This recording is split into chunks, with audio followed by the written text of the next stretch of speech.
Today on Cappuccino Chat, I am with Dan from ID Agent.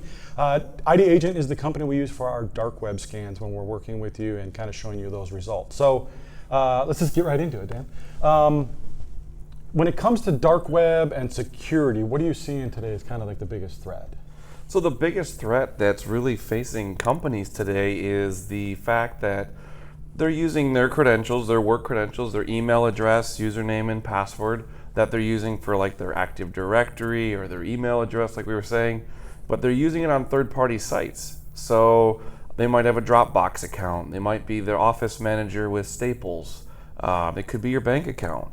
And you need to know if all of a sudden Amazon or Staples is breached today, they're not reporting it that day. They're not reporting it. Sometimes they're not reporting it for 6, 12, 24 months. Correct. But those credentials are on the dark web.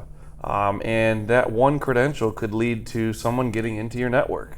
So it's really important to have monitoring going on and knowing if your company's information is on the dark web, because if one person's credentials there and they get in and can deploy ransomware, exploit your business. I mean, there's just so many vulnerabilities now with all the third-party sites that we have to use to conduct business. Yeah, and humans being humans, we're all kind of lazy, right? So we're going to reuse that password.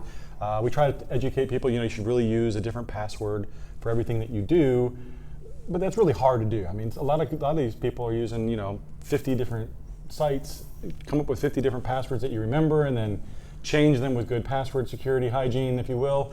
It is really tough. So I know I went to talk to a potential client for the first meeting, and I just came in and I pre-ran their domain just to see if anything came up.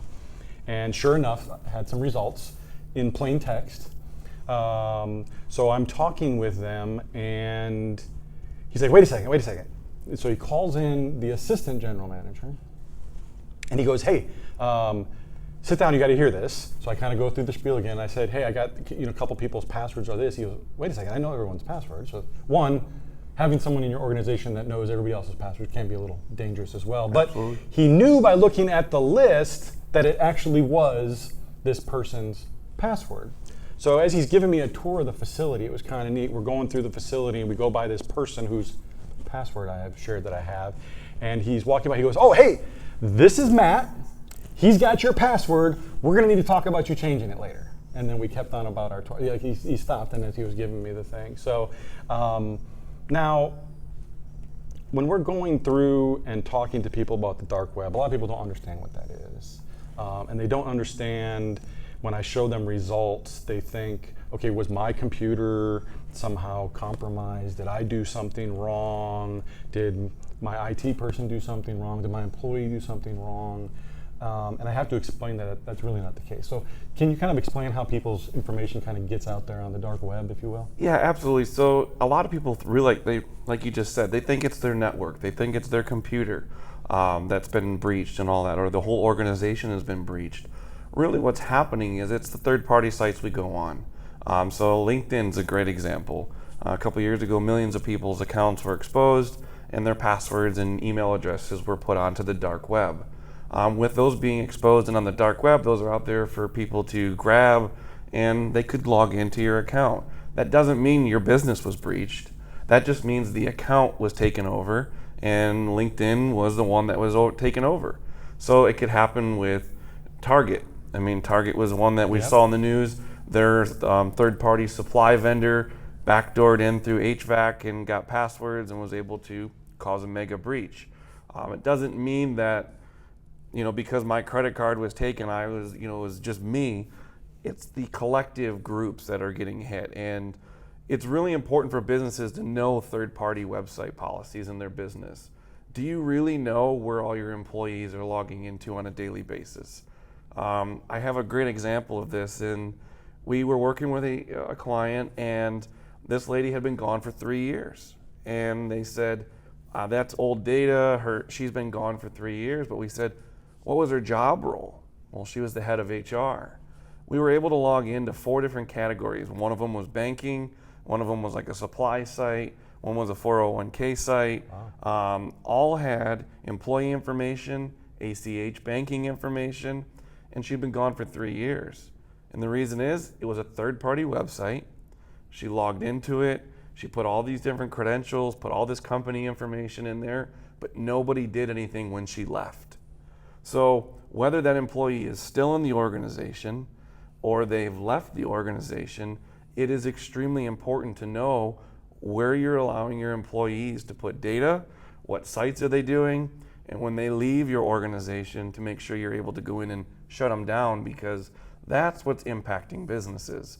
It's the fact that I can log in somewhere else other than my network and put company data. That's putting your company at risk. Yeah, and again, most websites, the username that you use is your email address. Right. So most of us in business, our email address is published, right? It's not too hard to find out somebody's email address. So they're halfway to getting into the gate, if you will, and unlocking whatever they need to do.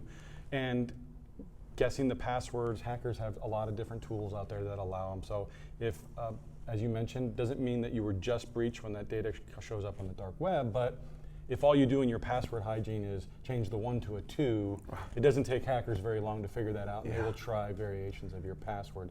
Now, the thing I like about your tool, again, is it's that monitoring alerting.